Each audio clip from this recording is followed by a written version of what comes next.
A lot of those Indian papers are still covering that terrible rape and murder of that 23-year-old student. That's right. A lot of details are being leaked to the press about the investigation and the questioning of the 6 men who are accused of raping the young woman. Now, the Indian Express, for instance, reveals details of the 1,000-page police report. For instance, they say that according to police sources, the bus driver tried to run over the young woman and also tried to get rid of evidence by cleaning the bus and burning her clothes. Now, the Indian Express says that this young woman was saved, actually, by the friend that she was with, who pushed her out of the way right when the bus was trying to run her over. So the chilling details in this article in the Indian Express, and 5 of the men will appear before a judge tomorrow. The 6th one is a minor, so he'll appear before a juvenile court. And the story is also getting a lot of attention in the international press. Are they having the same focus with the more emerging details? They're looking more at the consequences of the rape. The Guardian, for instance, says that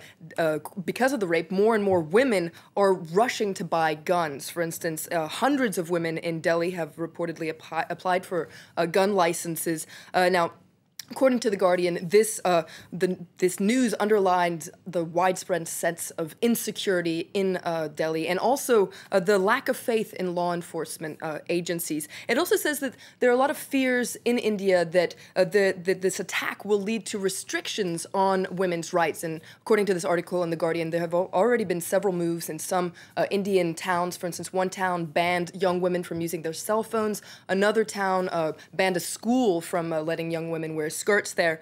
So a lot of, that's one of the consequences. Another consequence the Guardian points out is that a lot of Indian media are reporting cases of rape that previously wouldn't have been reported. For instance, if we look at the front page of the Times of India today, it talks about a rape over New Year. There you see a 17-year-old woman was raped in New Delhi. So that's one case that wouldn't have been reported before. And also inside it's mentioning the urgent need to ensure greater safety, which is of course what many Indians are calling for in the last several weeks. That's right, safety in public places. And according to the editorial in the Times of India, this comes by better policing.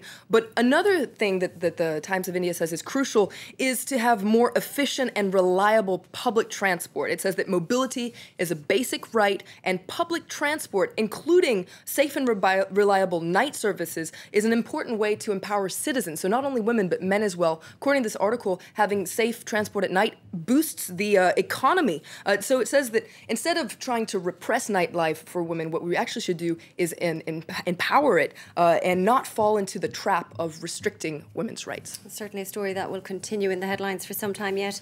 But moving on to another story, and that fiscal cliff, we're discussing it in the news, and of course the press is giving it a lot of attention. A lot of attention. The Independent, for instance, says that it's taxpayers who are going to have to foot the fiscal bill. It says that this was a face-saving agreement for politicians. The Guardian also is quite mocking of self-congratulating politicians in Washington. It says it's funny what passes for a success in Washington because this deal that was struck isn't so much a deal as just putting off the problem, according to The Guardian. And it says it's a truly depressing start to the year in Washington. Another less optimistic article, or cartoon rather, in the International Herald Tribune, it says you can see Uncle Sam just barely holding on to the fiscal cliff, 2012, and he better not let go because you see the EU and the world holding on to him. So hope he has a lot of strength there. And just moving to Hillary Clinton, she seems to be out of the dark, but certainly a lot of the press focusing on her health. That's right. There's an unusual take in the Gulf News in their editorial today. It says that she's being treated for this blood clot, which is common for people who travel a lot, and points out that she visited 112 countries. She was the most traveled Secretary of State. But according to Gulf News, other than just get a lot of miles, she didn't actually accomplish that much, and it hopes that her successor, John Kerry, will improve U.S. foreign relations. Well, certainly a focus on that. Florence, thanks very much for that update. Well, coming up after the break, we'll have